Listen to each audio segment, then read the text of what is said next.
ಚಿಂತಾಮಣಿ ತಾಲೂಕಿನ ಸಿಂಗರೇಪಲ್ಲಿ ಸುಕ್ಷೇತ್ರ ಪುರಾತನ ಪ್ರಸಿದ್ಧ ಶ್ರೀ ಖಾದ್ರಿ ಲಕ್ಷ್ಮೀನರಸಿಂಹಸ್ವಾಮಿ ನೆಲೆಸಿರುವ ಕೆ ರಾಗುಟ್ಟಹಳ್ಳಿ ಮಜರಾ ಸಿಂಗರೇಪಲ್ಲಿಯಲ್ಲಿ ಗುರುವಾರ ನರಸಿಂಹಸ್ವಾಮಿ ಅದ್ದೂರಿ ಬ್ರಹ್ಮರಥೋತ್ಸವಕ್ಕೆ ತಹಸೀಲ್ದಾರ್ ಸುದರ್ಶನ್ ಯಾದವ್ ಚಾಲನೆ ನೀಡಿದರು.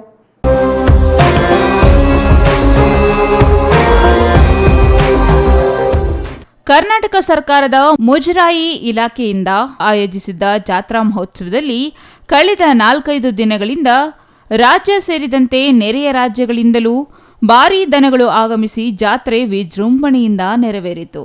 ಮಾರ್ಚ್ 22ರಂದು ಗುರುವಾರ ಬೆಳಗ್ಗೆಯಿಂದಲೇ ಶ್ರೀ ಖಾದ್ರಿ ಲಕ್ಷ್ಮೀನರಸಿಂಹಸ್ವಾಮಿಗೆ ವಿಶೇಷ ಪೂಜೆ, ಅಭಿಷೇಕವನ್ನು ದೇವಸ್ಥಾನದ ಕಮಿಟಿ ಅಧ್ಯಕ್ಷರು ಜೊತೆಗೆ ಉಪತಹಶೀಲ್ದಾರ್ ಮೋಹನ್ ಕುಮಾರ್, ಶೋಭಾ ದಂಪತಿಗಳು ನೆರವೇರಿಸಿದರು.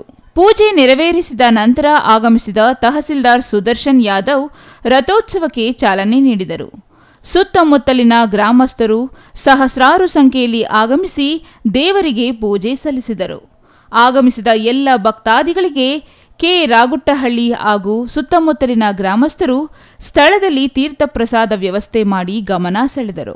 ಇನ್ನು ಈ ಸಂದರ್ಭದಲ್ಲಿ ಗ್ರಾಮ ಪಂಚಾಯಿತಿ ಅಧ್ಯಕ್ಷ ವೆಂಕಟರೆಡ್ಡಿ, ಕೆ ರಾಗುಟ್ಟಹಳ್ಳಿ ಶ್ರೀನಿವಾಸ್, ಕಂದಾಯ ಇಲಾಖೆ ಆರ್ಐ ನರಸಿಂಹಮೂರ್ತಿ, ವಕೀಲ ರಾಮಂಜಿ ಆರ್, ಕೆ ನಾಗರಾಜ್, ಶ್ರೀನಿವಾಸ್ ಮತ್ತಿತರರು ಹಾಜರಿದ್ದರು. GL Shankar, CTV news, Chintamani.